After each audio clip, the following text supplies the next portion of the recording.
2อย่างที่น่าเสียดายคือเฮ็ดแล้วบ่คิดและอันที่2คิดแล้วบ่เฮ็ดเฮามาสังเกตเบิ่งว่าหลายคนนี่เฮ็ดหยังลงไปโดยที่ว่าบ่คิดเฮาเฮ็ดสิ่งที่ผิดพลาดเฮ็ดสิ่งที่บ่เป็นตาเฮ็ดเนาะโดยที่ว่าเฮาบ่ได้คิดคำนึงถึงว่าผลที่จะเกิดขึ้นมามันจะส่งผลสะท้อนให้หยังแหน่แก่เฮาดังนั้นหลายคนส่วนใหญ่นี่มัน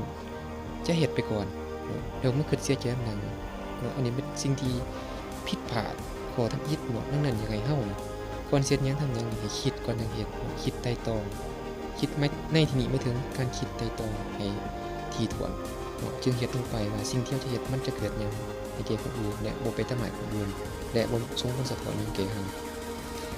ด้านที่2เนาะคิดเดี๋ยวบ่เฮ็ดบางคนก่อนสิเฮ็ดหยังหั่นน่ะก็มักย้านหันย้านนี่ย้านไปก่อนนะโดยที่ว่าสิ่งที่เฮากำลังจะเฮ็ดน่ะมันบ่เกิดขึ้นจริงเนาะบางคนก็คิดลบไปก่อนจะเริ่มเฮ็ดธุรกิจบางสิ่งบางอย่างเฮาก็คิดว่าย้านมันบ่สำเร็จย้านตัวเองเฮ็ดบ่ได้ย้านลุบย้านจมเนาะคิดไปก่อนนะคิดแท้คิดว่าแต่บ่ลงมือเฮ็ดจักเทื่อดังนั้นน่ะถ้าเฮาจะเฮ็ดหยังลงไปเนาะเมื่อเฮาคิดแล้วเฮาก็ต้องลงมือเฮ็ดคิดให้ละเอียดก็ต้องลงมือเฮ็ดบ่แม่นว่าคิดซื่อๆเนาะเพราะว่าเขาเอิ้นว่าเจ้าพ่อโพรเจกต์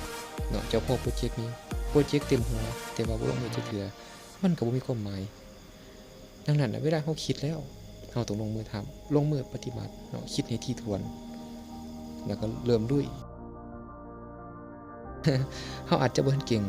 แต่ว่าพอเฮ็ดไปเนาะเฮาก็จะฮู้วิธีการฮู้หลักการเฮ็ดไปมันก็จะถูกเองเนาะสำหรับข้าพเจ้าในมื้อนี้ขอสบายดี